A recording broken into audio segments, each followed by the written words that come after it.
Welcome, beautiful teachers, to this Vibrant Music Teacher Chat. I am thrilled to be back with you again, and I hope you're having an awesome day, whatever time of day it is for you as you watch this. If you're joining us for the first time, welcome. My name's Nicola Canton. I run a site called Vibrant Music Teaching, where I provide resources to music teachers to help them teach more creatively and have more fun while doing it, and have booming businesses as well. So if you're new here, a huge warm welcome to you. Please let us know. Type new in the comments and just let us know that you're new here so that we can say welcome to you, because we are a super warm and inviting community. And if you're a regular, say hi too. You know that I love hearing from you and love hearing how things are looking where you are and your thoughts on the topic.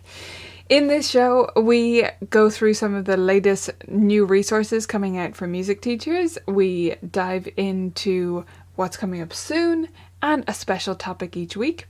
We also have our segments at the end, which is our marketing segments focused on different music teachers' websites and what they could improve upon. So we take two websites and we look through them together to learn about marketing. And then we have the Ask Me Anything section at the end. So if you have a question about anything at all, type the word question at the start so that I can be sure to come back to it at the end. I will answer the questions that are in the flow of what we're talking about as we go through, but if you type question at the start, that means I'll come back to it no matter what it's about. I will make sure to answer it at the end. And I try not to leave with any questions left on the table, so that way you're sure to get your answer, whether it's about where I got my glasses, or because you're so jealous of them, or music teaching, or business, or anything else at all. So today's special topic is all about the map to a music studio, a model music parent. So those parents that we all love. How do we get to those? That's what we're thinking about today and brainstorming together. How did they become that model music parent? The one who pays you on time and participates in everything you do and supports practice at home and thinks you're amazing and is just generally perfect for your studio. How did they get to where they are? Is it just pure chance? I don't think so. So that's what we're going to go through today. Let me know your struggles when it comes to teaching parents, educating parents, or let me know as well your favorite parents. Describe them to me. What are they like? It's going to be different for many of us.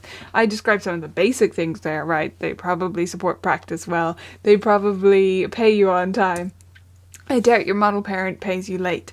But are there some other specifics that are particular to your studio? I'd love to hear those in the chat or in the comments. But before we get there, let's go through some of the latest news and goings on. All right, in my personal update, what have I been working on? I'd love to hear what you've been working on. I have been wrapping up the year. I've got 2 weeks of teaching left. 2 weeks of teaching left. Just saying that again so that I believe it. So I'm finishing up in mid-June and I have a lot of wrapping up stuff to do. And all of this is planned out thanks to the Smooth Studio Systems course, because I put together that course earlier this year. So I really honed in my systems. I mean, I already had pretty good systems in place, but I really give them a big overhaul as part of putting together that course for members of Vibrant Music Teaching. And so my systems in my studio are feeling really good this year. I have to say, it's a great feeling. So if you're just new and diving into that course, please look forward to that next year. It's going to feel so good. It's awesome. It doesn't mean that this time of year is not busy. May is always a busy month in many studios. And you could work to change that, or you can accept it and work to make it manageable by doing other things in advance, right? And that's really what I do. So there's always going to be a lot of things going on in my studio, just because of the nature of our business and wrapping up for the summer, because we take most of the summer off here in Colourful Keys. So wrapping up for the year for me involves our concert, which we did, and the composing project coming to a close and sending out the books to students. and putting together the newsletter for parents. And I forgot to grab that. I'm going to grab that in a second so you guys can see it. And sending out enrollment forms for the new year, as well as fees, and letting parents know about any changes we're making, and then sending a final email to say thank you so much and stuff at the end of the year. So I've been basically working on the content stuff to go with and the content for 3 different emails. So the first one is the newsletter, and here's what we did this year, and here's where you can get the concert replay and the composing project, the songs that we had for that, because we had a vocalist, a singer perform them. And so that's the first email, is like, here's what we did this year, and here's where you can find some of our awesome stuff to listen back to or to watch it back. And here's the digital newsletter. You will be receiving a printed one if you don't have it already, right? Then the second week, which will be this week for me, I'm sending out enrollment forms, price information for the new year, calendar changes, all the info stuff. And then next week they'll get a final email, which is very short, and it's just thank you, you're awesome, I appreciate you. And I've thrown in a playlist. Oh yeah, I haven't shared that anywhere publicly yet, but here on the channel I have a new playlist on YouTube here. I'm gonna hopefully find it very quickly for you guys and drop the link in here, because you might like it. So what the playlist is I've called it Colourful Keys Yeti Pieces, and they're all the pieces that students just love learning again and again and again, like the student all-time favorites. That's what they are, but they're specifically for our studio. So it's something you might consider putting together yourself in your studio. It's been it's been fun to put it together and think about what pieces would go in it, right? And there it is. And just what I wanted to do is to give students an opportunity to play through or to listen to lots of pieces that they can get excited about. And I wanted it to include pieces at all levels. So this is really inspired by something that Jana Williamson has, and hers is more at a more advanced level. A lot of the pieces, like, they're intermediate to advanced, but I wanted to include like some of the all-time student, you know, those recital pieces, the favorite pieces to learn. So it includes things like some of the favorites from Jennifer Eklund's Spotlight solos, or June Armstrong, or things like that. And then also all the way up to, yes, Claire de Lune and Pathétique, and the ones that we know students love learning way down the line, but everything in between, you know, The Wild Rider and all of those perennial favorites. I wanted to put together in one playlist so that parents can start listening to them, students can start listening to them, and I'm also going to, when I have a waiting area here again, I'm going to play them on a loop. It's a long playlist, so play it on loop in the waiting area, at least for a while, maybe forever, we'll see. But yeah, I've been putting that together, and I'm including that in the thank you wrapping up the year email at the very end. Now, I said I'd show you the newsletter. I think hopefully it's useful for you, so let me grab one of those.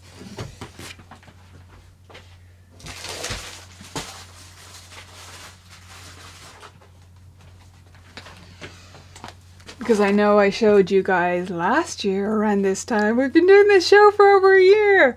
I know I showed you guys then, and lots of people found it really useful, so I wanted to briefly show that. So this is my newsletter for the new year.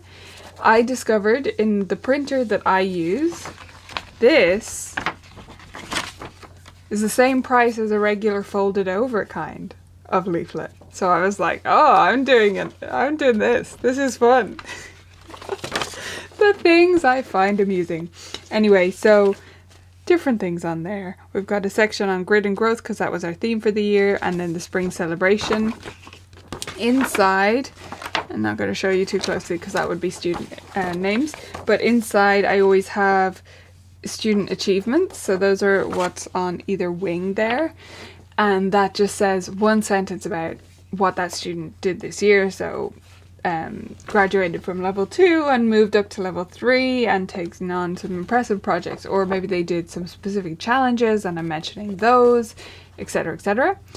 And then I go through the composing project. That's what the center part is there.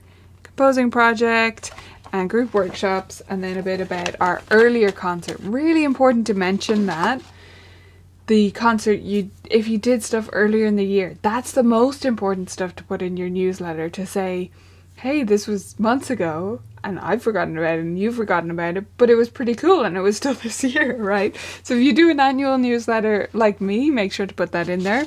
The other sections I always have, mindful movement, that's something I've specifically highlighted because of the online situation. And then lifelong learning, I always put in there to showcase what I've been doing to continue learning myself as an educator. And then the last section is always something exciting that's coming up next year, so that the first news about any changes to policy or formats or anything isn't along with the prices, like saying, hey, here's whatever, like just the facts. That has to come later, but this is like amping up the excitement about the fun stuff. So that's my newsletter. If anyone wants to see any particular detail or ask me any questions about that, feel free. That's not the topic of today, but I thought you might like to see it. And that's basically what I've been doing, but I've also been working on the VMT side of things on some fun new challenges. So this summer we're going to be doing 2 different challenges, free challenges, which are going to help you to improve things in your teaching and give you some new inspiration. So I'm looking forward to sharing more details on them. And then we also released a podcast episode last week, which was about how to make a steady income. If you are currently stressed about money and just not making steady money in your business, that is painful and it is understandable given the mindsets that are out there and the training that you've probably received. So don't beat yourself up about it if that's where you're at right now, but it is not necessary. You do not have to struggle with money, and you don't have to feel like you're constantly rubbing 2 pennies together. So if that is you right now, please go check out the most recent podcast episode. You can find that on our blog or on VMT. It's in both places, or of course in all the usual places you would listen to a podcast. And then we published a new YouTube video, which was a shorter version of the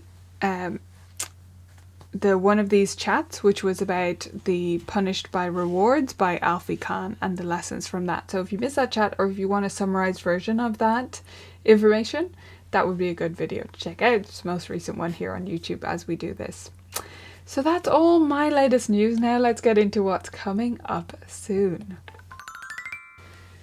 Alright, so starting here on YouTube, on the show, next week we have a guest. I put this to you guys a little while ago. I put out a vote and I said, okay, so we had some guests recently. We hadn't had any in a while. Do you like that? Do you want just me? Do you want more guests? Do you want no guests? What would you like? And it basically came down to people saying 50-50, please, which was understandable, right? So that's not something I'm going to stick to rigidly. This show is fun for me and hopefully fun for you because it's kind of a surprise each week, right? It's very much in the moment. Our blog content, our podcast content, everything like that, our membership content is planned pretty far in advance because we want to be reliable and we want to provide awesome resources for you. But this show is all about kind of almost spontaneity.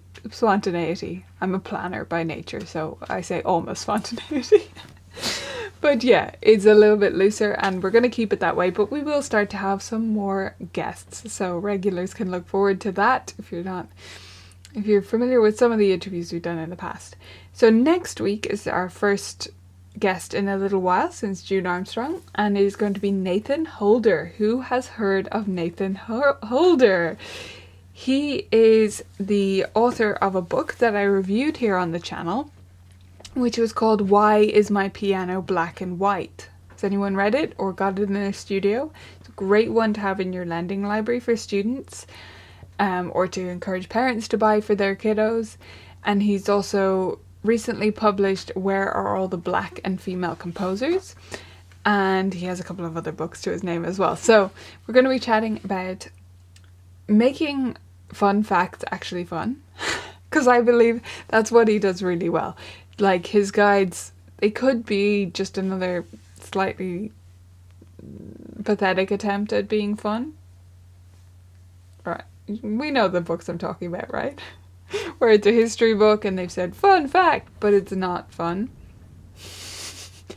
So it could have gone that direction, and then the other alternative that we often have is basically just a textbook that looks like more school. And these books are actually fun and they're actually engaging and interesting for me and for you and for students. So I look forward to chatting to him next week. And then we have our challenges coming up in July and August, so you can look forward to more details on those. And the real sneak peek, the thing that you can't find out anywhere else yet, I'm telling you first, is that we are going to be an exhibitor at NCKB this summer. So, NCKB is the National Conference of Keyboard Pedagogy, and it's normally held just outside Chicago. I've been to it twice. I love it. And I'm pretty sad that it's not happening in person this year. I'll be honest with you. I love going to that conference in particular. It's the first big conference that I went to, so it holds a special place for me. But I love going to in-person conferences in general. It's great to actually meet people in person. It is a very tiring experience, but it's always worth it. And yet, that's not happening this year. That's reality, right? It's just not happening. And I look forward to the time when it can, but that doesn't mean that we can't enjoy online experiences. And that's what the Teacher Turbo Boost was about, that I ran myself. And now I'm looking forward to being more of a participant, kind of, in NCKB on the other side of things. So it's going to be a pretty epic conference. I'd love to know if any of you here live have signed up for it already. But it's going to be, it's the usual schedule, but it's also got, I don't know, 10, I could be wrong about some of the facts here, but basically it looks like about 2 weeks, almost 2 weeks of conference, because there's pre-conference days which focus on specific topics, but they've extended the pre-conference in the online format. So it's a lot of training. Now you need to look through and see, is it worth it to me in terms of the number of sessions that I'd really love to attend, as you do with any kind of training like this, but there's a pretty wide breadth. So yeah, we're going to be doing a booth at NCKB. I've decided to go for that, and I'm looking forward to it because it's going to give us, you know, I could have just gone along with an attendee and that would have been fun, but having a booth is going to give us a home spot. So if you're going and you're a VMT person, or you're going with other people, you want to bring them along to our booth, it's going to be a fun place to hang out. And we're planning some really cool events in between when the sessions are on, obviously, and just to extend your experience and to enrich it, to make it more interactive, more social, because that's the bit that I think NCKB are doing a great job of planning for. But it's definitely the risk with online conferences like this is you're just attending webinars, and you need the social aspect for it to be a really valuable conference. So we're going to have wrap-up sessions, we're going to have discussions there, and we're going to play lots of games at our booth, of course. So I'm looking forward to that. I hope if you're coming along that you'll come along to our booth. It should be fun. Now, let's get into the main topic of today.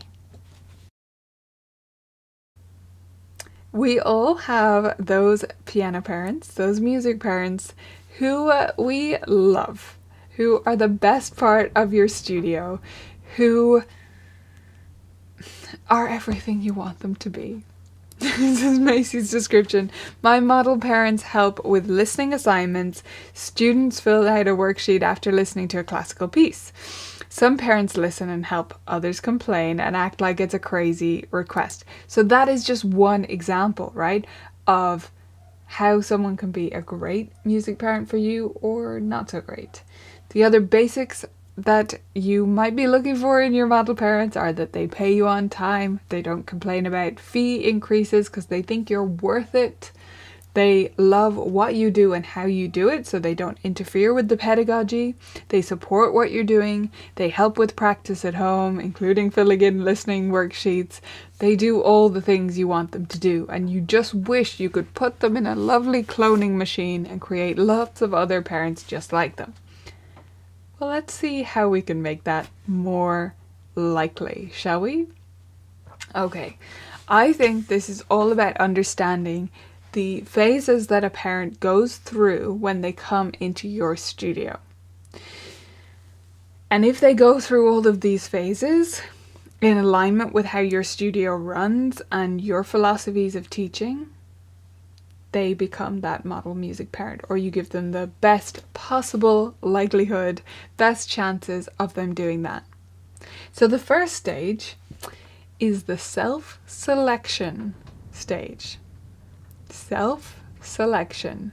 No, I don't want you to go through and cherry pick different parents. But we do want our parents to self-select. If, say, your website is the main place that you attract students, well, when your ideal piano parent lands on your site, what are they going to think?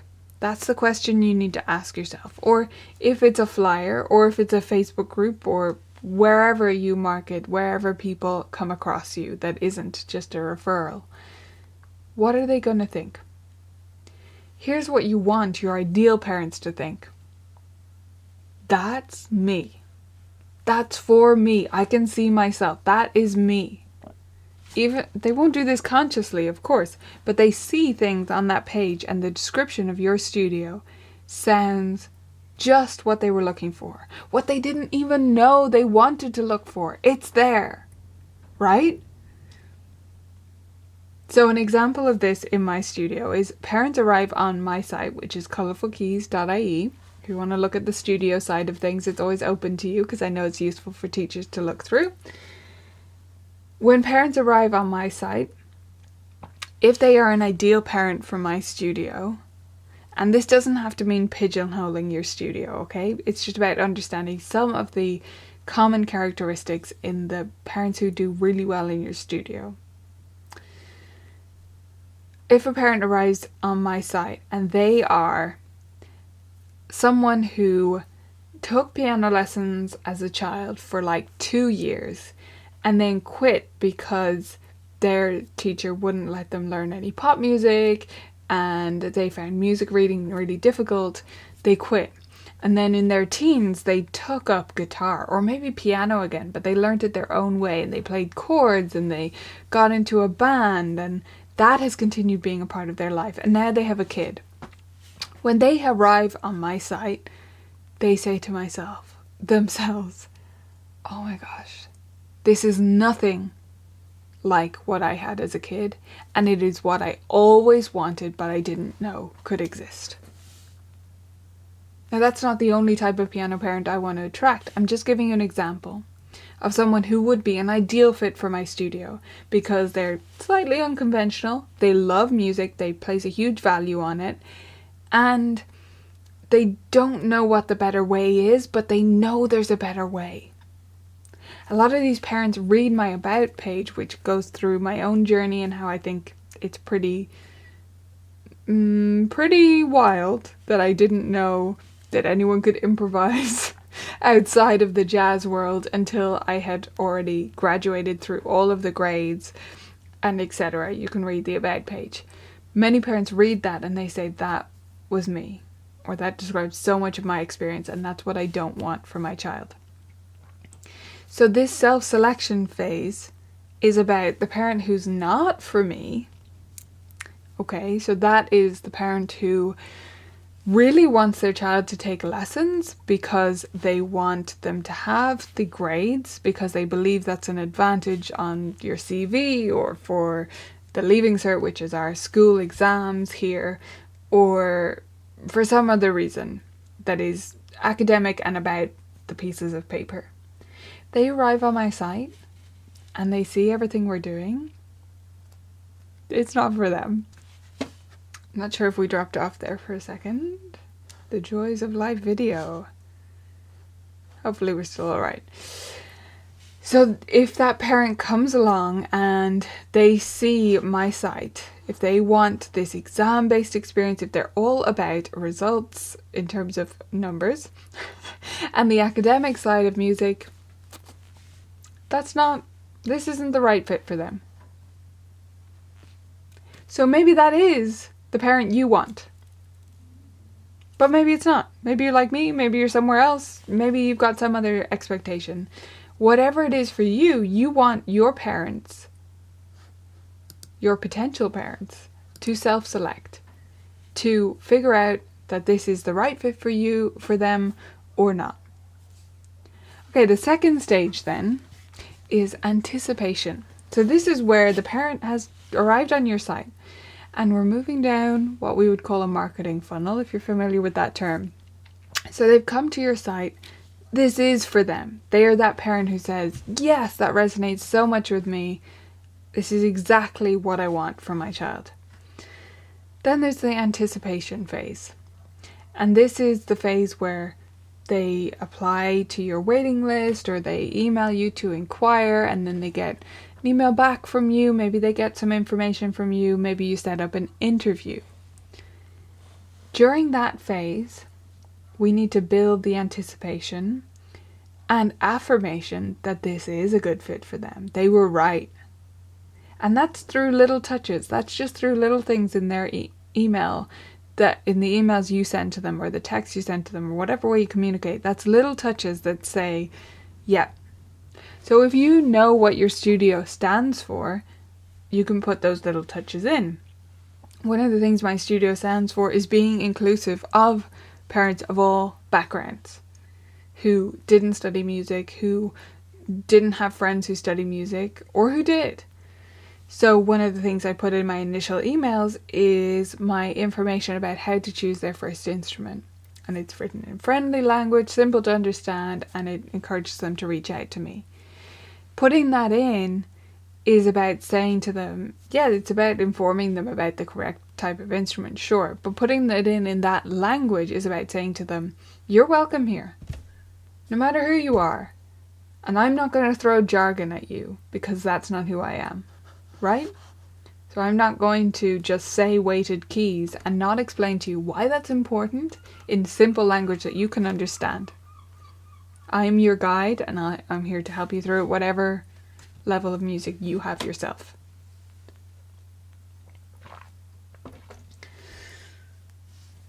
Once you have reached the interview or the meeting, the first lesson, if you jump straight into first lesson, it's about the expectation phase.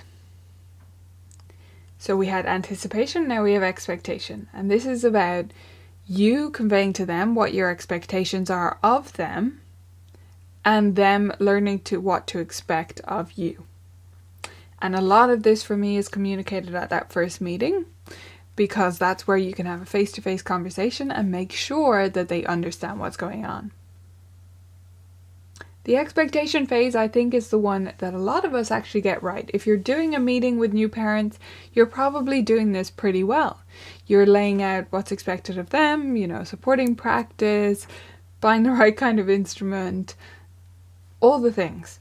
And then you're explaining to them how your studio works. We have this many recitals, this is how I communicate practice. If there's anything you feel that parents might not know, and don't assume they know anything from instinct or from common sense, right? So if there's anything that runs a certain way in your studio, make sure you're laying it out at that first meeting or in the first few communications or at the first lesson or all of the above. So we've had self-selection, anticipation, and then expectation. Now we get to the stages that people often,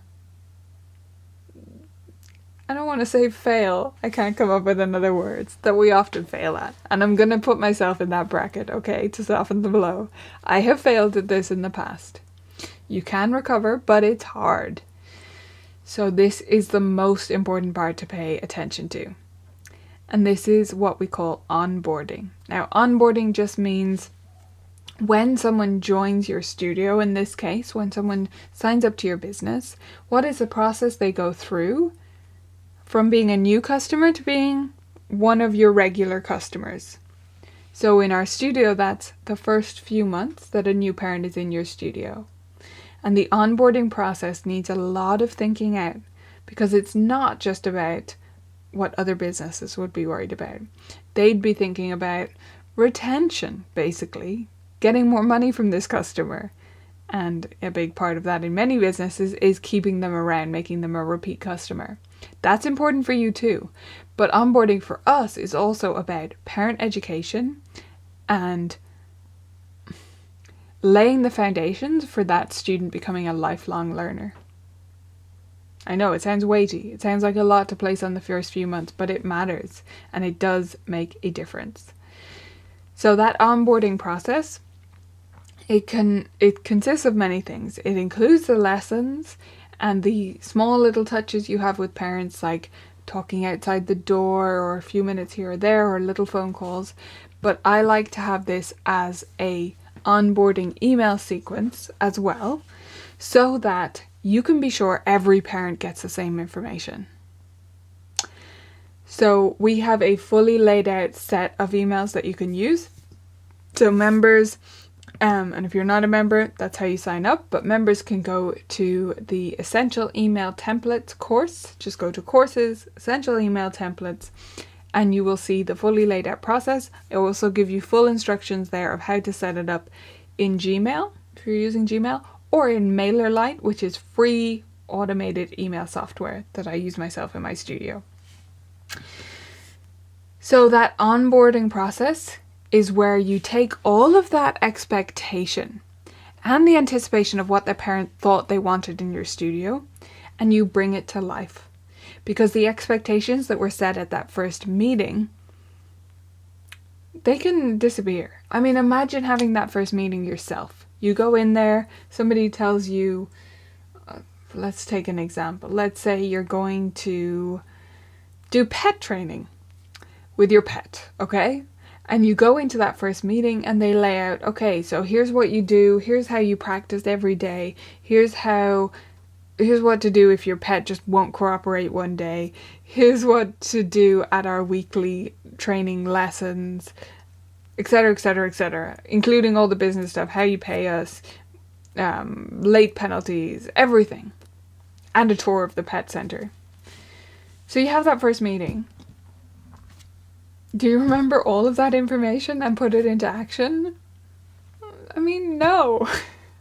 You might get most of it if you were really diligent and paying attention, but what if, you were sleepy that day? Maybe you miss all of it. Or maybe there's just one aspect and you miss that out, and that was the most important thing, as it turned out. You miss out that they said, never take your pet off the lead on a Tuesday at 10 a.m. And you just miss that part, but that is what it all hangs on. I know that sounds silly, but there's things like that in music lessons that we go through that if a parent doesn't get it and it's never followed up, that's a huge risk to that child continuing in music. So that onboarding email sequence is really, really wonderful for your parents to make sure they really get settled in. And then after that, you have the long tail. And that is where you continue to reinforce this stuff less frequently over time. And I said these last two are where we all fall down, right? Yeah, this one is where we really all fall down. Even if you have a great onboarding sequence already, maybe you never remind people about these things again, and they need telling again and again because things change. Even if they remember them, it means something different to a parent of a student who's in their third year. So these reminders again and again are really useful. One of my best tools for the long tail and ensuring parents are on the same page that I think they're on is a parent workshop. I've started doing them in the last few years, and it's an opportunity for parents to come along and I give them some information and some training, and we go through some practice strategies, but really it's a chance for me to gauge how much they're getting, how much makes sense to them already, and how much is new, and for them to ask any questions, not just of me, but of other parents, right? So those are our sequences. And if you lead parents successfully through all of that and they feel fully supported through that whole process of self-selection, anticipation, expectation building, first impressions at that first meeting and everything like that, onboarding, and then the long tail, that is where you start to develop that wonderful piano parent, whether that's to do with business or pedagogy or practice or anything else in between. All right, so Macy said, yes, the word onboarding strikes fear into my heart. Haha, kidding. But my onboarding system right now is not adequate and it's killing me. Our studio has 3x in size recently and I need to catch up. This is where it has to be automated. Because even with the best intentions, Macy, if your system is to remember to email that parent, and trust me, this was my system several years ago. It's like, oh, I'll just follow up with them. And I was pretty good at it. Now I have 3 other teachers working for me. And even if I didn't, I'm sure there are times when I was doing it all manually and just checking in and following my gut with this stuff. I'm sure there are times when I missed a step and it caused a problem. That's just a fact. And if it makes it even slightly less likely that that child continues with music for the rest of their life, not to be too dramatic about it, but if it does, I think that's a huge shame and I think it's something we need to be responsible for. So that's where email automation is not about being less personal or letting the robots take over. It's about having reliable things that you have put the human touch into, but you're not relying on human error rates, which are high.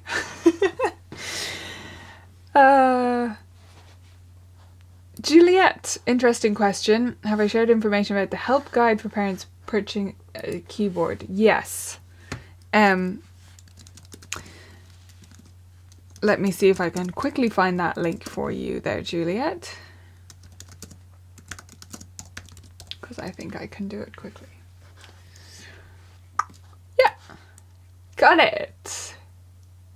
So the article that I share with parents, I do have a PDF version that I share specifically within my studio, but if you want the public link, the article is called How to Choose Your Child's First Piano, so you can look that up.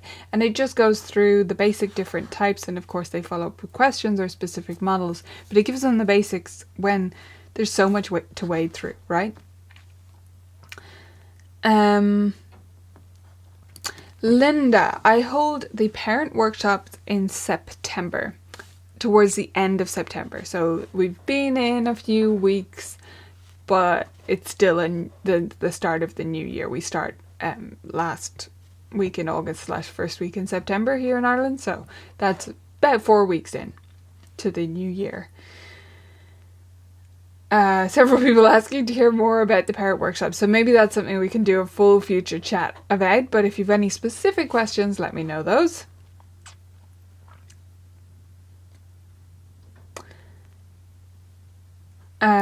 Lydia, that's interesting. Definitely it's an ongoing process for you to continue to improve that onboarding sequence, but those plans, that set of email templates is a great place to start. But also I just wanted to highlight that comment because you will still have that one parent. I'm not trying to say make everyone perfect, because you'll still have that one who just doesn't engage with it. Maybe you missed a step with them, but maybe you didn't.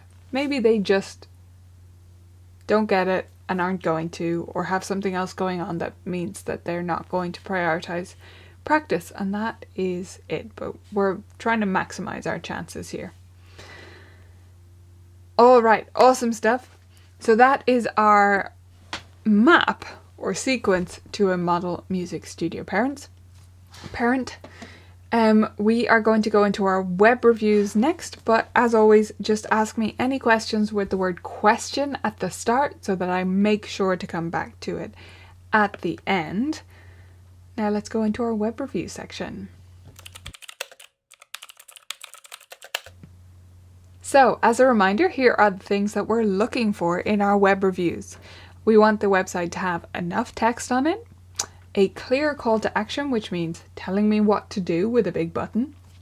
We want it to have consistent branding, so just a few fonts and a few colors, showcasing the teacher themselves, hopefully using some real photos rather than stock images or clip art, and a simple, easy to understand menu structure. So let's dive into the first website. Alright, so this is Grace Piano Studio. My first impression here is that it looks fun and colourful and useful. So I like to give that first impression to say, and especially on this day, to say, if you are not trying to target younger kids in this studio, then I think you've gone the wrong direction. If, however, you are a very kid-focused studio, I think you've gone the right direction, right? So it's not about right or wrong, it's about aligning with the kind of place you want to be. And you can't appeal to absolutely everyone. So Grace Piano Studio, I think you look like a super fun place that I would want to send my child if I had one.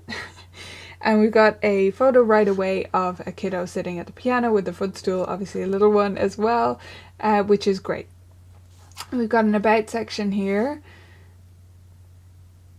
which I love, really nice little summary there, and a link to more about the teaching philosophy, and a bit about you, Alyssa, which is great. Okay, I love all of this.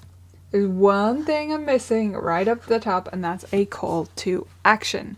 We need a big button up here telling me where to go and what to do. If you want me to register, make it a button. This is fine, leave that there, but also make it a big button saying register. Let's see what happens when I do go to register. Yeah, it's an MMS form, so that's great. Just put a big button link like this one, but maybe in a bolder color if you can. Like if you could pick out this kind of pinky tone, the corally tone, I think that would stand out really well, for instance. And if it goes right here below Grace Piano Studio, register. Now, sometimes I think people hesitate to do that because they feel like I'm asking people to register before they know anything about me. But even if they don't click on it, it's not getting in their way. And for some people, that's where they're going to look. So we want to tell them right away where we want them to go. Let's look at lessons and classes. Great information here, really comprehensive. That's super. Some more photos would be good there if possible. Alyssa? Or Elisa, is it? Anyway. And good to have the COVID update, just to be clear, because people can wonder that if a website isn't updated right now. So yeah, I think all of this looks great, and I think you're missing very little except the call to action and some more photos on the lesson page in particular. But well done, it's a fabulous looking site. Our next site couldn't look more different, could it? So we've got Harmony, music education, building relationships through music. And we've got a video right away here, so different approach to the home page. Okay, so this is my first impression when I arrive here. I feel like I need to watch the video to get any sense of what you're like. Apart from building relationships through music, I don't really have a hint of your style here, so I would maybe inject a bit more personality if you can into this page. But I love that you have a video here. And the only way that you can do that is with a relationship. Nice. It's simple talking head, but it's very effective because I can see already that you've got a great communication style there. So I think that's good. Don't love this stock photo. If you can get a real photo from your studio, that would be great. But I think you need a little bit more flavour in terms of the appearance to say what you're like or what you do. And definitely some more photos. And same as the last site, a call to action. Okay. And then the other thing I would say would make a big improvement here is the menu. It feels very cluttered. I've got I'm interested and sign up. I don't need either of those in the menu. Social, events, resources.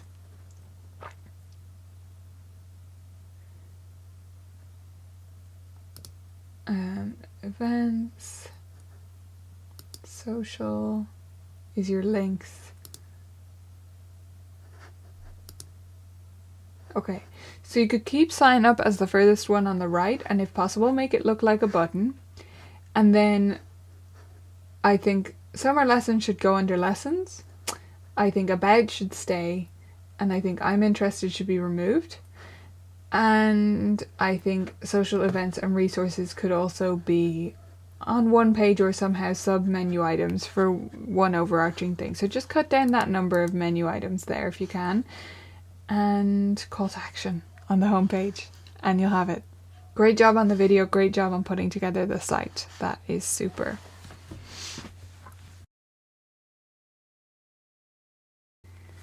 Alright, so we're going to dive into our Ask Me Anything section for the last couple of minutes here. If you have a question about anything in general, just type the word question so I make sure to get to it. And add it in now, because we'll be wrapping up in a few minutes. I'm just going to do a quick search till I make sure we got to all the ones so far. Starting with Aquila, and not to offend you in any way, Aquila, but my association with that name is, it was the name of my bunny. So it was the name I chose for my bunny. We had 2 rabbits. When I was little, we got 2 rabbits, and my brother Ben named one of them, and I named the other one, and I chose the name Aquila because it was in a book of mine. Anyway, so could you suggest which courses should I do from VMT, and is there any preferred sequence to do them? So what I think you should do is take the teacher... Well, you should either take this, have you done the question, the little quiz, when you arrived, when you first signed up? Because that will give you a simple answer of the first step. Now, if you've already done that and taken that step, and maybe it was to play a game, maybe it was to do a course, it depends on what your priorities were. If you've already done that, then I would suggest you go to the teacher tracker and do that quiz. That's a bit of a longer quiz. It'll help you see where you're lacking in your teaching, and from there you can add courses, webinars, anything else that's relevant to help you improve that skill. So let's say you identified that you're weak in teaching rhythm, well then we'll direct you towards the best rhythm resources to improve on that skill.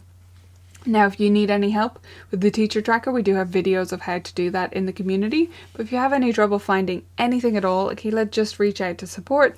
There's the little chat bubble in the bottom right hand corner, and Gemma or Estrella or I will get back to you if you just write there, say, Nicola said something about a tracker, what's this? Or something, if that's not clear to you. But if you know where the teacher tracker is, that's where I'd suggest you go next. Linda, how do you include composer studies? I'm not sure what you mean by that, Linda. Yeah, can you clarify? Are you referring to something specific I said before, or is it just something general? I would tend to do most of my music history in group workshops, so that's where we would look at specific composers. But other than that, I would explore them with students as they come to the composer in their book. I'm struggling with time management during 40-minute lessons. Many 30-minute and 20-minute teachers are going to be looking aghast at that. I would kill for 40-minute lessons. Anyway, sorry. I'd love for my students to do exercises, repertoire, improv, rhythm work, and games, but can't fit it all in. It's the question I get all the time, honestly. The trick is to make those things work for each other. So you don't fit in all these different segments. They are never going to fit. It's like, do you know that description of the rocks and the pebbles? It's where you imagine you have sand and little pebbles and then rocks. You get a vase and imagine you put in the sand first and then the pebbles and then the rocks. They don't fit. But if you put in the rocks first and then the pebbles and then the sand pours in and fills all the crevices, they do fit. So it's about doing things in the right priority order and making the sand fit in. And for me, that means you start with, what do I want to teach this child? What concept do I need to cover? How can I explore that through all these different means, through repertoire, through this, through that? plus what do they want to learn, and then you add the other things all spawn off that, right? So the rhythm work, the improv, everything is part of how you teach that. It is not a separate activity that you jam in on top. That's my short summary, but I do have a lot of resources about creating curriculum and creativization and gamification that might help you with that too. Another question from Akila. I'm right now taking online lessons, so I want to use the time to prepare myself learning to set up my new piano studio inauguration. Oh, right, that was connected to the next question. That makes sense. So hopefully I did answer that, but let me know, follow up with me, Akila, if not. We answered that one. Macy, how do you coordinate multiple family schedules to make group classes work? Do you have a recommended program? I think I've seen you mention this before, but I can't find it. I don't have a scheduling program to recommend to you because I do my scheduling manually in an Excel spreadsheet, but just I physically move things around.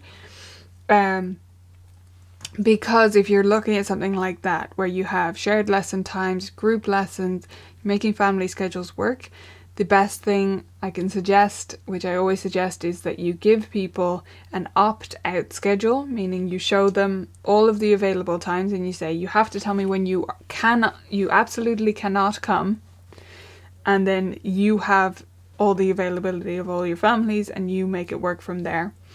Now, it's not always possible.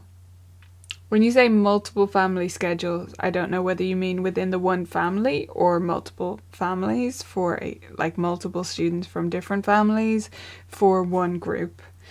If we're talking about a true group though, Macy, here's the trick. You just schedule it and the people who can come.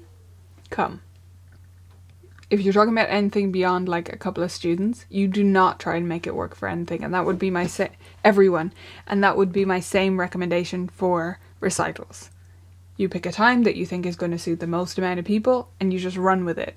It's not going to fit everyone, so don't try. You can't please them all, especially with busy schedules. I have a lovely parent who adjusts the monthly payment if her child won't be attending.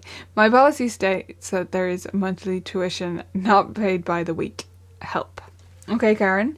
Does she pay you retroactively or in advance? It should be in advance. Parents should pay you in August, at the latest, at the end of August, for September. That is the change you need to make.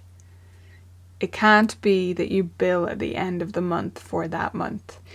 And that's, with that particular parent, that's going to take some retraining and some tough conversations, to be honest, but you will get there.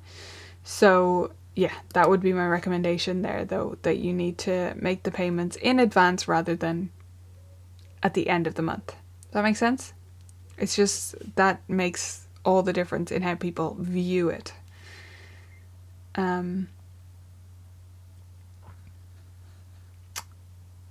Nice. Okay, I think I've got all the questions. Yes. Okay, awesome. Thank you all for joining me. I hope you'll come back next week for our interview with Nathan Holder and more chats and more news and goings on. And in the meantime, I hope you have a wonderful, sunny, metaphorical or really sunny week ahead of you. I'll see you next time, guys. Bye.